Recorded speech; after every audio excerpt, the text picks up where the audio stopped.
Our topic is leveling. Leveling is branch of surveying, and its object is to establish, verify, and measure the height of specified points relative to datum. We have here an example of field notes for differential leveling. So we call this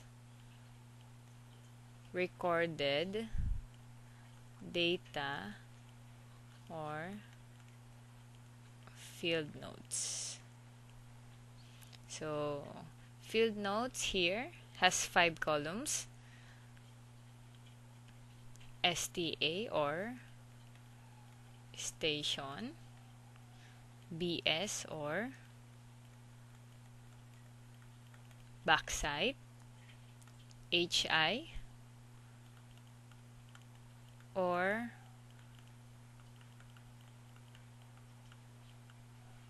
height of instrument, FS or foresight, and fifth column, elev or elevation. Okay? So, dito naman sa right side, meron tayong illustration kung ano nangyayari sa field. So, ito yung procedure kung paano nag-start ang survey. Okay? So, mag-start ang survey dito. So, start ang survey with the instrument. Ito yung ating instrument. So, sinet up ng instrument man ang ating level. Then, sisilip siya sa rod. Silip sa rod sa ating station na BM1 or benchmark 1. Itong mga blue na ito, nakikita nyo, ang tawag dyan ay leveling rod. So, yan yung sinisilip ng ating mga instrument man na hawak ng mga rod man. Okay? Or yung mahabang ruler. And, so, sisilip si instrument man. Pagkasilip niya, nagkaroon ng center crosshair reading na ito, yung taas niya, 3.03 meters. So, ang tawag dito ay backside. So, bumackside ang ating instrument man. So, record tayo ng 3.03 meters. Okay?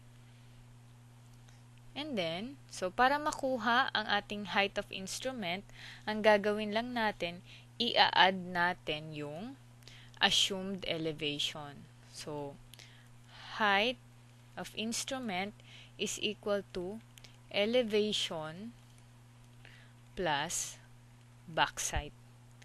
So, 100 plus 3.03 is equal to 103.03 meters. Okay? So, para naman makuha sa elevation, ang gagawin naman, height of instrument minus foresight. So, after nyo makuha si height of instrument, ima-minus lang si foresight.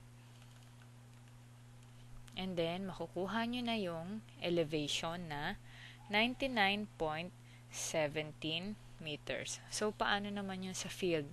So, after natin ma-record si backside, ang next naman ay kikilos ang ating rodman. Hahanap siya ng turning point or tinatawag nating TP1, turning point 1. So, magfo-foresight siya, magkakaroon ng crosshair reading na andito. So, ang ating recorded foresight para sa TP1 or turning point 1 ay 3.86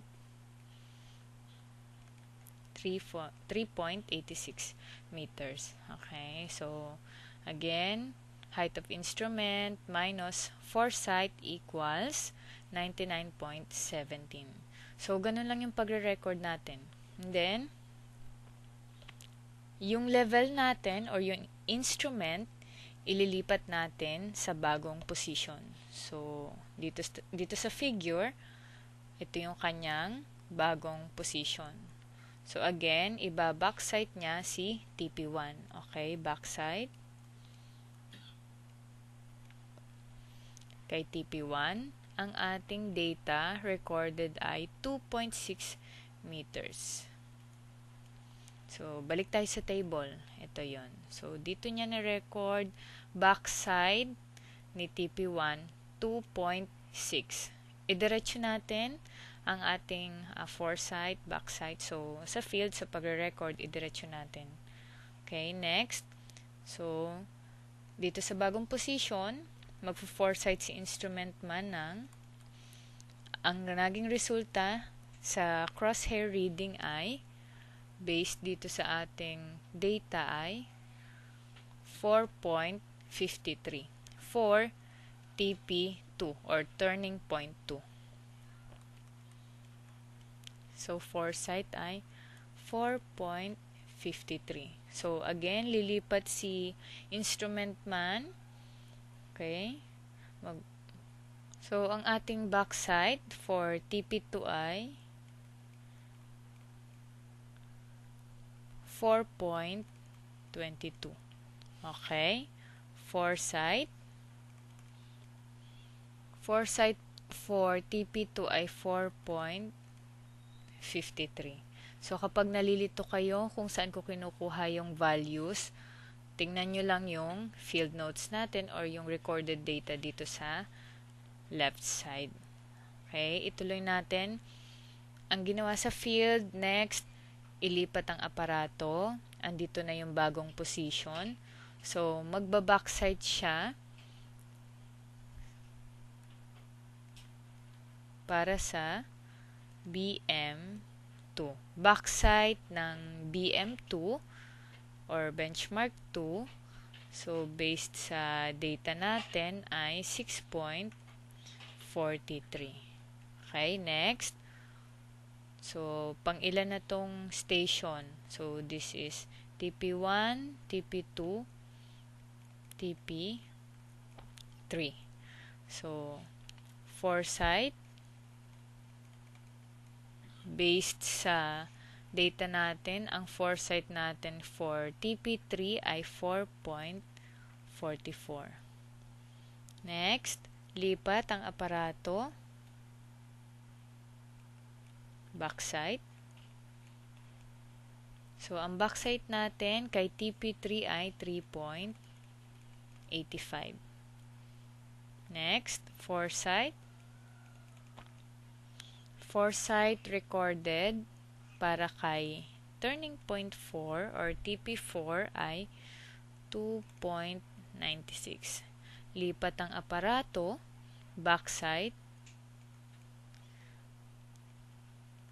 Ang ating recorded data for TP4 ay 5.11. And then, sa makabalik kay benchmark 1, so foresight para kay benchmark 1 ay 3.30. Okay, so ganyan yung nangyayari sa field. So again, so pagkatapos i-conduct itong differential leveling survey, so nagkaroon tayo ng data. Okay? So dito ituloy natin yung naputol kanina. Meron tayong elevation na 99.17 meters para kay TP1. Ang gagawin lang natin ay i-add. Add yung backside. Okay, backside 2.60. Answer 101.77. Okay. Minus natin 4.53 yung foresight. Meron tayong elevation for turning point 2 na 97.24. Okay, balik tayo. 97.24 plus 4.22 equals 101.46 minus foresight na 6.16, meron tayong 95.30. 95.30 plus 6.43 is equal to 101.73 minus foresight na 4.44, answer 97.29. Okay, 97.29 plus 3.85 is equal to 101.14 minus 2.96 is equal to 98.18. 98.18 plus 5.11 is equal to 103.29 minus 3.30 is equal to 99.99. So, kailangan natin i-check tong gawa natin. So, for checking, so,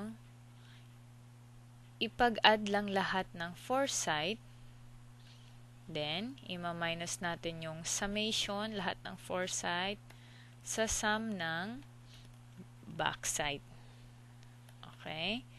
So, dito, pag pinag-add natin lahat ang foresight, meron tayong 25.25.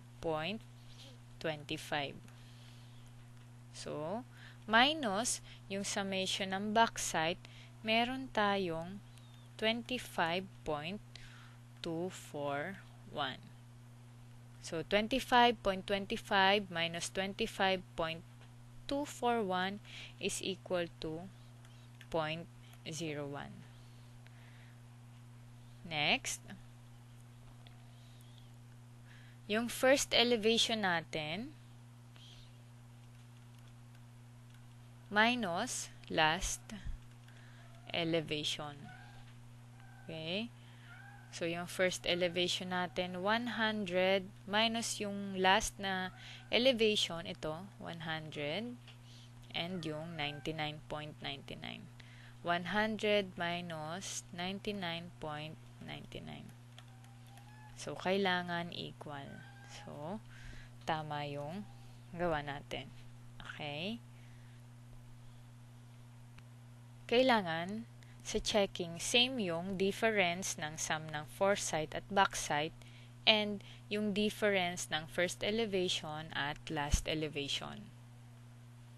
Okay? Proceed tayo sa next type. So, we have here profile leveling. So profile leveling is to find elevation of points naman along a line. So, dito makikita nyo sa ating example. So, dito ay roads. Okay, again, profile leveling is to find the elevation of points along a line such as roads, rails, rivers, etc. Basta, para sa pagkuha ng alignment.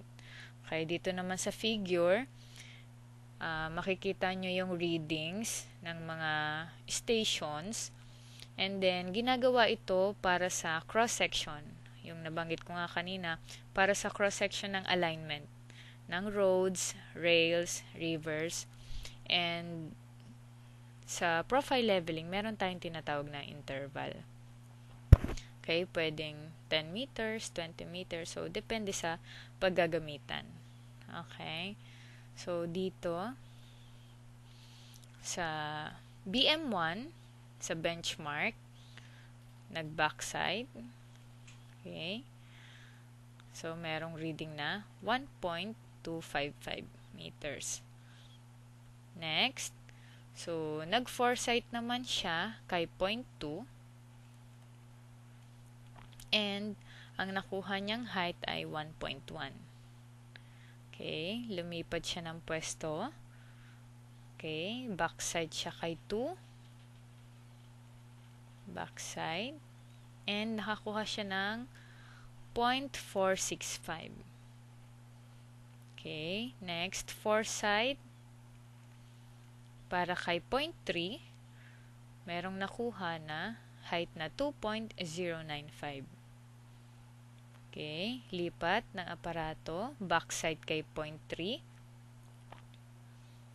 Backside, at meron siyang nakuhang height na 0.130. Next, foresight kay 0.4. And nakakuha siya ng height na 0.245. Next, dito naman kay point D. So, nag-backside siya. Nakakuha siya ng height ni 0.4 na 5.765. And then, last, nag-foresight siya kay BM, benchmark 36 na. Ang naging resulta ng crosshair reading ay 0.345. Okay, and then just record it sa inyong field notes and then try to check it.